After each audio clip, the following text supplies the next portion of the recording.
Hello बच्चों, आज के इस क्लास में आप लोगों को हम आवेशित चालक की स्थितिज ऊर्जा potential energy of A charge conductor को समझाएंगे। साथ ही साथ इसके लिए हम लोग सूत्र का निगमन करेंगे। तो बेटा देखें, पहले क्या होता है आवेशित चालक किसी ऊर्जा कि जब किसी चालक को आवेशित किया जाता है, जब किसी चालक को आवेशित किया जाता है तो कुछ क्या करना पड़ता है हमें बेटा, कुछ कार्य करना पड़ता है, कुछ कार्य करना पड़ता है। यह कार्य चालक में स्थितिज ऊर्जा पोटेंशियल एनर्जी, स्थितिज ऊर्जा के रूप में के रूप में संचित रहती है। के रूप में क्या रहती है? संचित, स्टोर रहती है, संचित रहती है। अर्थात इसका मीनिंग क्या हो बेटा? अर्थात क्या हो गया बेटा? किसी चालक को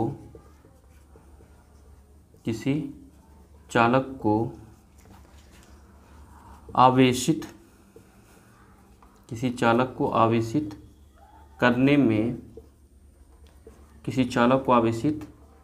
में किए गए संपूर्ण कार्य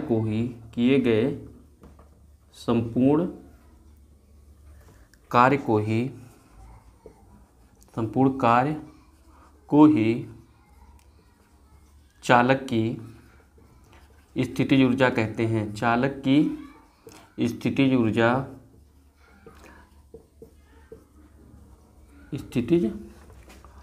ऊर्जा कहते हैं।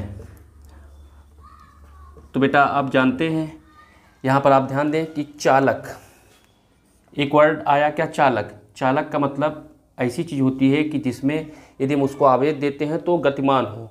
तो गतिमान होगा तो जब उसको हम आवेश देंगे तो उसी के रेशियो में क्या होगा? वोल्टेज होगा। अभी हम लोगों ने कैपेसिटेंस के बारे में बताया था कि जब किसी भी चालक को आवेश देते हैं तो उसके विभव में, उसी के रेशियो में विभव में वृद्धि होती है।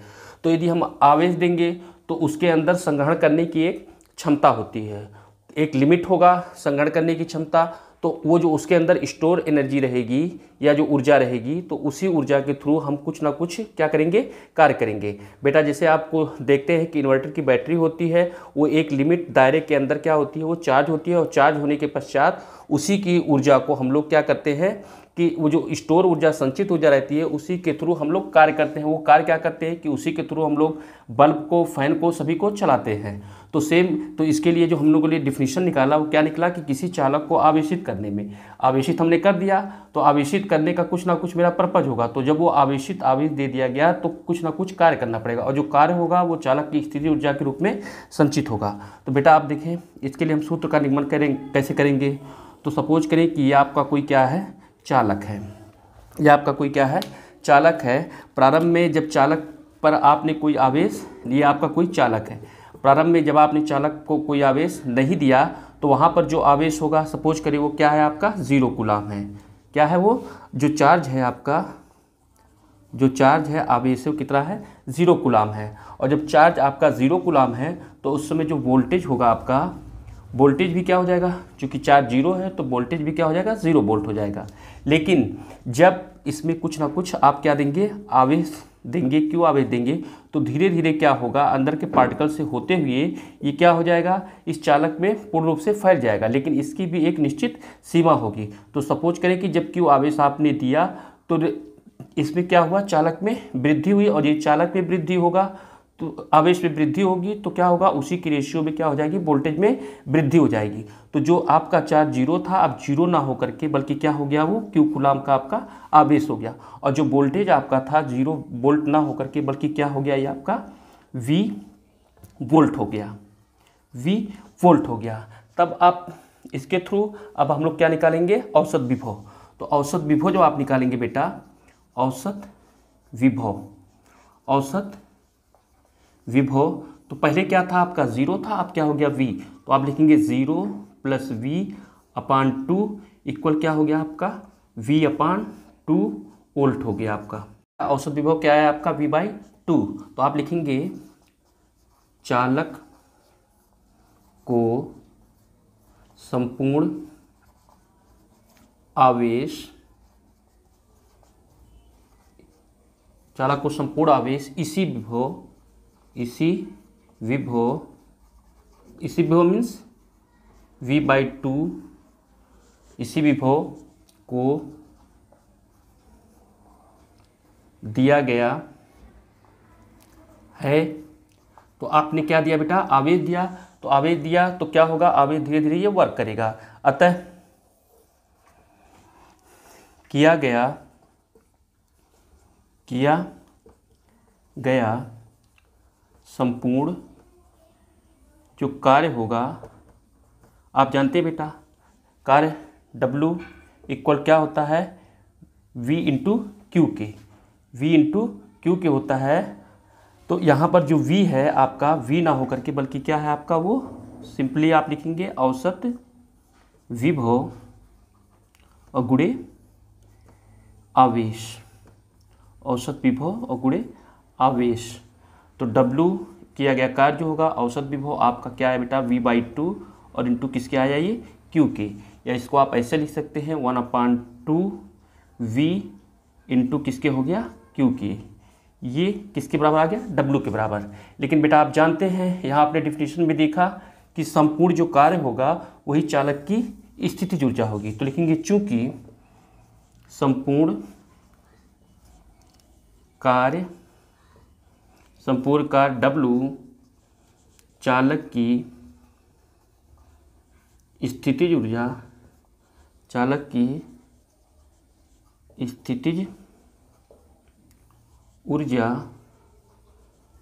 क्या कैपिटल U के रूप में संचित रहती है, स्टोर रहती है, संचित रहती है। तो हम लोग क्या कर सकते हैं बेटा, किए गए कार्य के बराबर हम लोग क्या लिख सकते हैं U, देन U इक्वल हो जाएगा आपका, U इक्वल हो जाएगा 1/2 V इंटू किसके हो जाएगा Q के, V इंटू हो गया Q के। अब सिंपली आप देखिए बेटा कि V इंटू Q के हो गया, तो यदि V जो आपका विभव है, विभव की यूनिट क्या हो, वोल्ट हो, और Q आवेश की यूनिट क्या हो आपका, कूलाम हो, तो यहाँ इसी ऊर्जा की जो यूनिट हो जाएगी वो क्या हो जाएगी बेटा, जूल हो जाएगी। तो अब क्या करेंगे हम लोग, अब ये करना है बेटा इसमें कि आप इसको कन्वर्ट करना है। तो U इक्वल आया 1/, चूँकि आप इसको यहाँ लिख दें, U इक्वल आया है 1/2 V इंटू Q के। तो आप जानते हैं बेटा चूँकि Q इक्वल किसके होता है, CV के। आप इसके पहले हम बताए थे कैपेसिटेंस में कि Q इक्वल टू होता है किसके, CV के। तो देन U इक्वल हो जाएगा 1/2 की जगह 1/2 रहने दें, V की जगह यहाँ V रहने दें, और ये जो Q है, Q की जगह हम क्या लिख सकते हैं, C इंटू V के। देन U इक्वल हो जाएगा 1/2 C की जगह C, V और V क्या हो गया V स्क्वायर, और इसकी यूनिट क्या हो जाएगी बेटा, जूल। इसकी यूनिट क्या हो जाएगी आपकी, जूल। एक फार्मूला बेटा आपका ये हो गया। अब आप जानते हैं बेटा और क्या,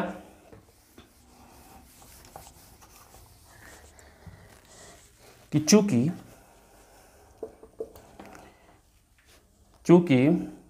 V इक्वल होता है Q/C के, V इक्वल होता है Q/C के, तो देन U इक्वल हो जाएगा हाफ की जगह हाफ आप लिखें 1/2, और V की जगह आप क्या रखेंगे, इस वाले इक्वेशन में बेटा। तो V की जगह क्या रखेंगे आप, Q/C। तो यहाँ पर आप लिख देंगे Q/C और ऑलरेडी यहाँ पे क्या है Q, तो Q को आप ऐसे रहने दें। तो U इक्वल हो जाएगा आपका 1/2 Q² अपान किसके हो गया, C के। और जो इसकी यूनिट होगी क्या होगी बेटा, वो जूल होगी। क्या होगी, जूल। तो यहाँ पर बेटा आपने देखा कि U इक्वल पहले कितना आया था, V × Q के या VQ के। तो जब हमने Q की जगह CV की वैल्यू को रखा तो U इक्वल आ गया CV²। आपने देखा कि जब इसमें हम लोग V की जगह पर Q/C रखेंगे तो U इक्वल हो जाएगा 1/2 Q²/C। अब देखिए बेटा, यहाँ पर हम लोगों ने आवेशित चालक की स्थिर ऊर्जा के लिए सूत्र का निगमन किया। और सबसे पहले हम लोगों ने आवेशित चालक की स्थिर ऊर्जा को पढ़ा, उसके साथ ही साथ इसके लिए सूत्र का हम लोगों ने निगमन किया। अब इसके पश्चात आप लोग को हम समांतर प्लेट संधारित्र की धारिता के लिए सूत्र का निगमन करेंगे। Thank you.